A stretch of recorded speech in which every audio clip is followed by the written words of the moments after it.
Hey everybody, this is Miss Durham back with another video. All right, let's get ready, butterflies. We're going to start it on Module 6, Lesson 3. Oh boy. And this is Grade 5. Module 6, Lesson 3, Grade 5. Pause it if you need paper. By now, though, you should be ready. You know we're going to do math, so you should have your paper ready, your pencil ready, and then also if you're using your notebook, whatever you need, okay? So let's get started. I wanted to start off with a little bit of reminder, okay? So the system gave us these number lines again. Here you go with the number lines, but hopefully you see the connection between the number lines and then understanding plotting on the coordinate grid, right? Because the coordinate grid has two number lines.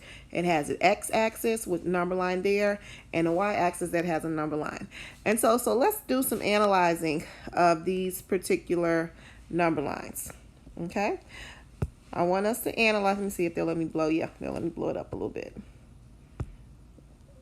I need a pencil. All right, let's take a look at the first number line here. This one has numbers. They want us to give them the value of A on a number line, the value of B on a number line, and the value of C. Seems very familiar, but I don't think these are the same number lines that we had before. So let's go ahead and try, okay? First, we need to analyze how the number line is set up. This particular number line starts at 0 and it ends at 50. So usually we would count how many spaces are in between, divide that by the highest number, and that'll give us the tick mark value. But they give us a clue here. The first tick mark is worth 5. So that pretty much tells me or tells us that each one of these tick marks has a value of 5. Okay, so let's just count to be sure. This is 5. We can count by 5s, you all. Let's get started. 0 to 5, 10, 15, 20, 25, 30, 35, 40, 45, 50. Good, so we're right. Each one of those tick marks has the value of 5. So let's see if we can get the value of A or determine the value of A. So 0, 5, 5 more equals 10. So the value of A would be 10. I'm going to write it here. A equals 10. All right, let's see if we can determine the value of B. I'm not going to count again by 5s all the way up to B because we have a clue here. Right next door to B is 50, and I know that 50 is 5 more than B. So if I take 5 or subtract 5 from 50, because we're going back this way, if I subtract 5 from 50, I should get 45. Good. So the value of B would equal 45. Mr. Durham will write it here. Okay, now we need to determine the value of C. You can do it either way. You can start subtracting by 5 if you count this way, or you can count counting or adding by 5 if you count this way. Whichever is easier for you. So go ahead and choose one way. Okay, so for those of us who chose to count by 5s, that's fine. 5, 10, 15, 20, 25, 30. The value of C would be 30. If we chose to subtract by 5, it's the same thing. 50 minus 5 is 45. 45 minus 5 is 40. 40 minus 5 equals 35. 35 minus 5 equals 30. The value of C equals 30. All right, buddies, so that's the example. I want you to go ahead, analyze the other number lines and see if you can determine the values. Pause it here, then get back, and then we'll talk about it together, okay?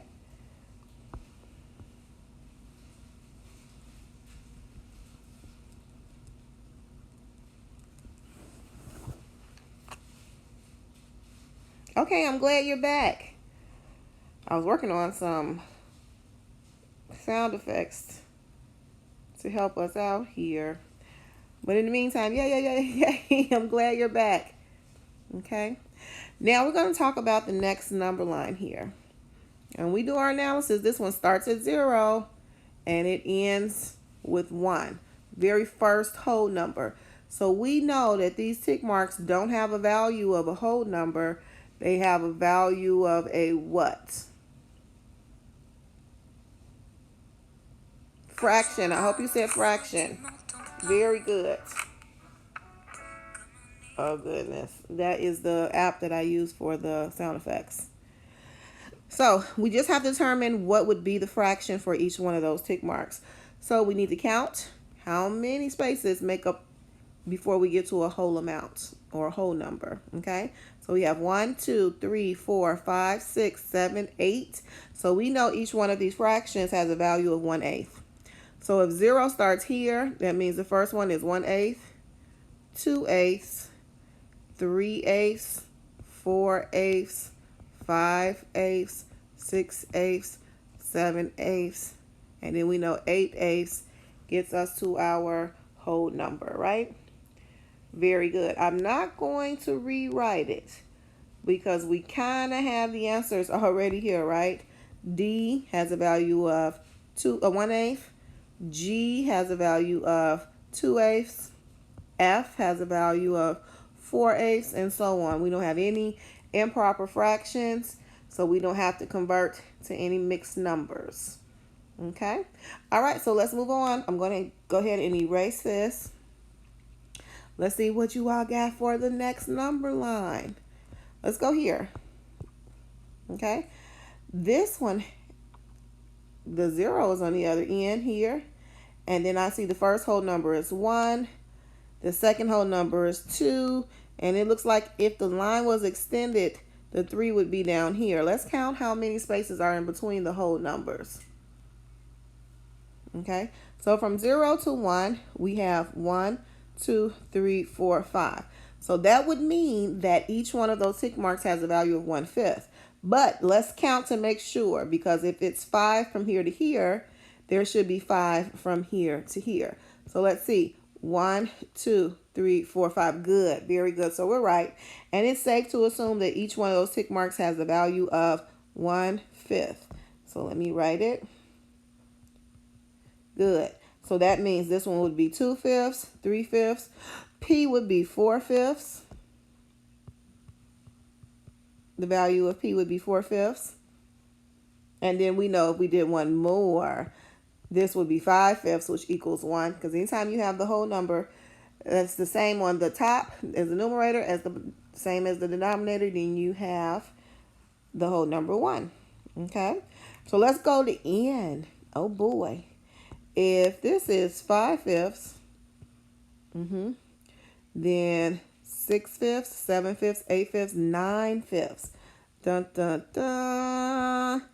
That's my homemade. What do you call these things here? My homemade sound effects. Okay, we know that 9/5 is a what? Improper fraction. Very good. So you all have to convert it to a mixed number. Go ahead and convert. And let me know what you get.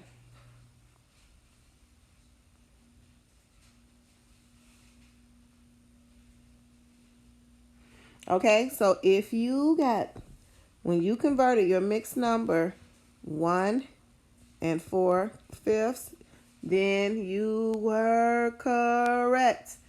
Oh my goodness, I'm trying to find a clap.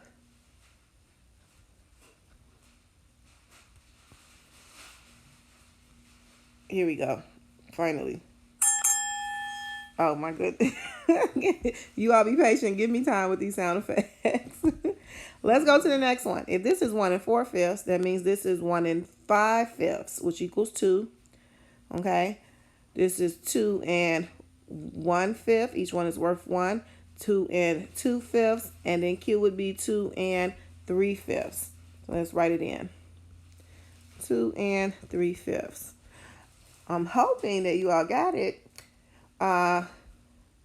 before we went through the answers together. Okay, and if you need help with determining these number lines, let me know. But if you got it right, oh goodness, that was supposed to be a clap, you all. Oh goodness. All right, let's go to the next one.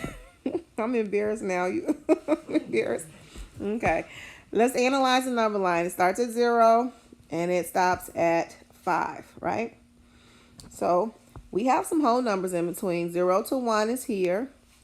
And then we would determine that to go to the next whole number, there should be 2 spaces because there's 2 spaces to get us to the first whole number. So 1, 2, this would be 2. 1, 2, this should be 3, and then 2 more spaces, 1, 2, that should be 4, okay? So we need the value. I'll go ahead and write them in. Let me write our values in. So we determined 2 spaces, so this is 1. We know 1, 2, this would be 2. 1, 2, this would be 3. 1, 2, that's 4. 1, 2, that's 5, okay? So that means that there's only 2 spaces here, so our denominator would be 2, and this would be the first one of the 2. So J, the value of J would be 1/2. Did you all get 1/2 when you tried? If so, good job. Very good. The value of L is 2. The value of K, it's in between 5 and 4, and there's only 2 parts that make up the whole, so that means that K would be 4 and 1/2. If you got that, very good. Okay, let's go to the next one, or the next part here.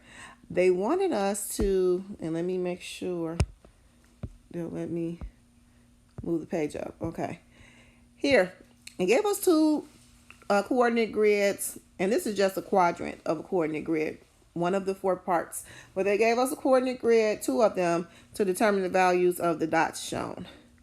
Okay, so here, pause the video, see if you can go ahead and determine your coordinate pairs. I'll do the first one for anybody who thinks that they need help, right? Let's go to C.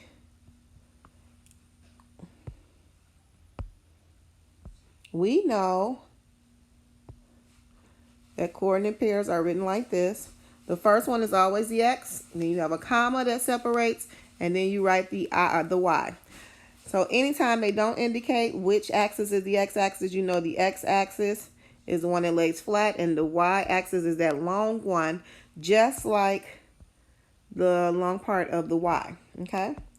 So let's get busy. We go to X always first. X is always first. So this particular letter C sits on the 4 on the X-axis. So for X, the coordinate pair would be 4 for X. And then for Y, it sits on 3. So this coordinate pair would be 4 and 3. Okay?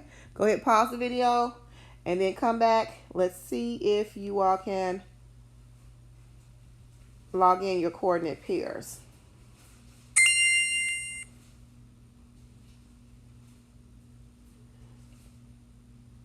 Okay, I'm glad you're back.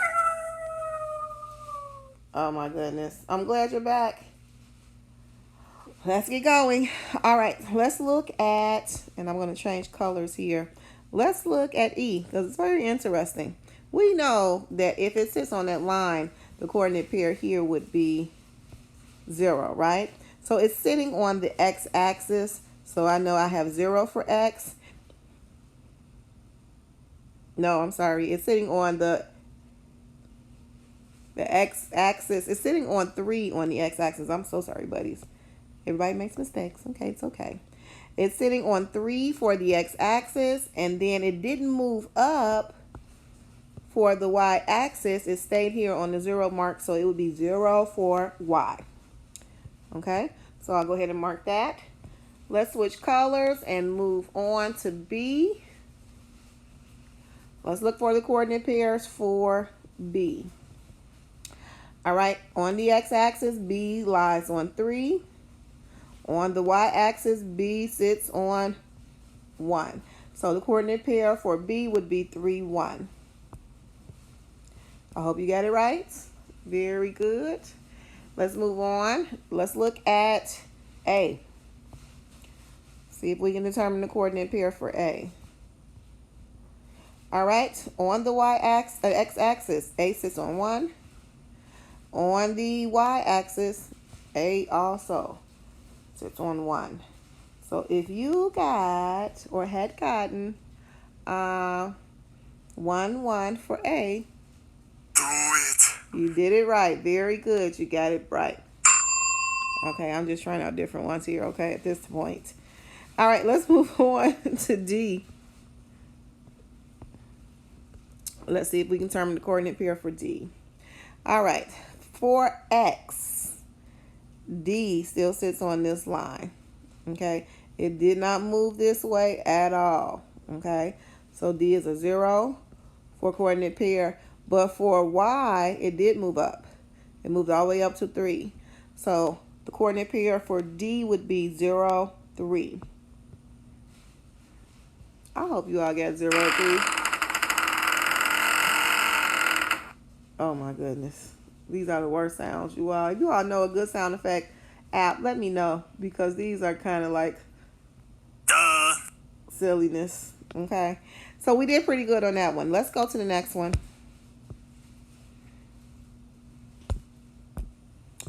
Now, here's the next one they wanted us to go ahead and analyze.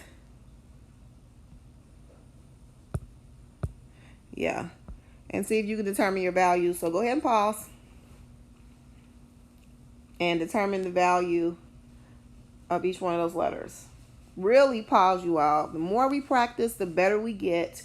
Practice doesn't make you perfect, it makes you an expert. So keep practicing. So the more we practice, the better you get.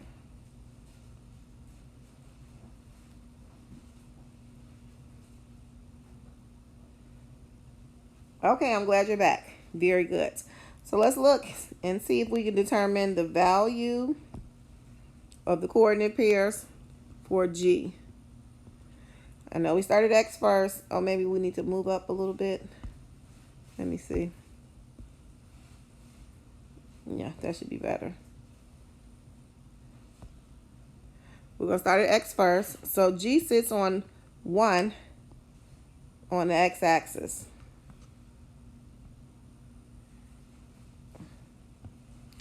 And then on the Y-axis, oh, we have to analyze here. Because we have 2 and 3. How many spaces are in between each whole number? 1, 2, 3, 4. So each one of these would be worth 1/4. So this one would be 2 and 1/4, 2 and 2/4, 2 and 3/4, and then 2 and 4/4 gets us back to 3. Okay, and so for parents who are looking and listening, the students know this, but 2 and 4/4 is just like 3, because 4 over 4, anytime the whole number is the same as the numerator and denominator, this equals 1. So that would be just like 2 plus 1 equals 3. Okay, so let's get back to it.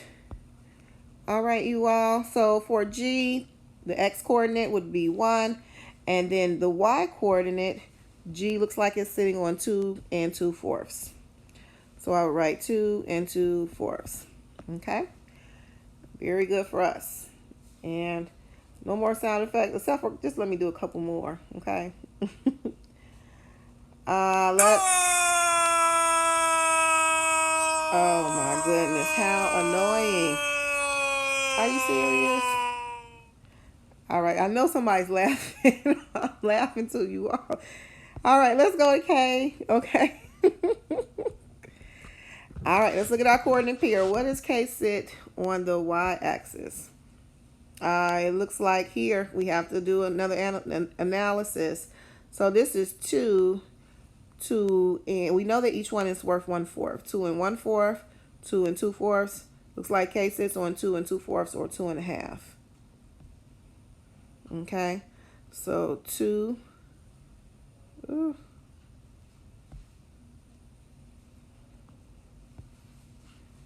2. Won't let me write. What's the problem here? 2 and 2/4, or it's the same thing as 2.5. 2 is half of 4. And then on the Y-axis, we've already determined that each tick mark is worth 1/4. So if I start here, this is 1.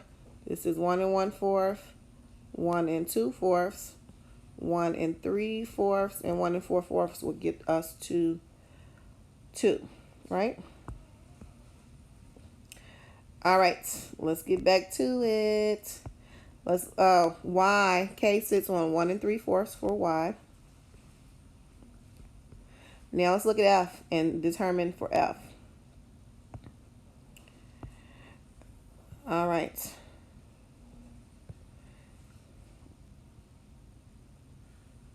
Let me see if they'll let me move that here. Okay, F, very good for us, sits right there on the number 2 on the x-axis, right? And then on the y-axis, F sits on 1. So the coordinate pair for F would be 2, 1. All right, it looks like we have J and H left to do. Let me grab a green.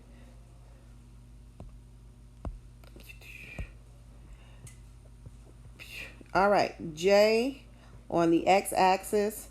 Let me count. We know that each one is worth 1/4. This would be 1 1/4, 1 2/4, 1 3/4. So J on the x-axis sits at 1 3/4. On the y-axis, it didn't go up at all, you all. It stayed on the line. So then the y-axis, it sits on 0. Okay, let's look at H. This one's really interesting.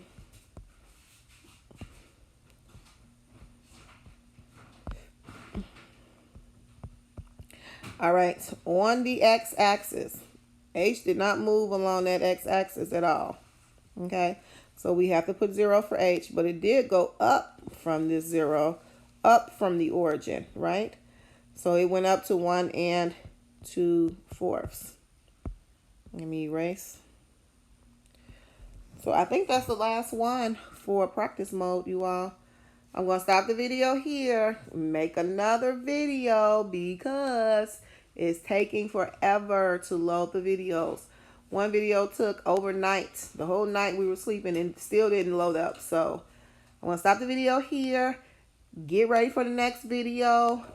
Don't forget to do all of your work, you all. We will be back at school. So please get the work done. All right, everybody. Last loud sound effect. Oh, come on. Are you happy now? Happy New Year! Oh, this stuff is trash. Okay. Bye, everybody. I'll see you in the next video.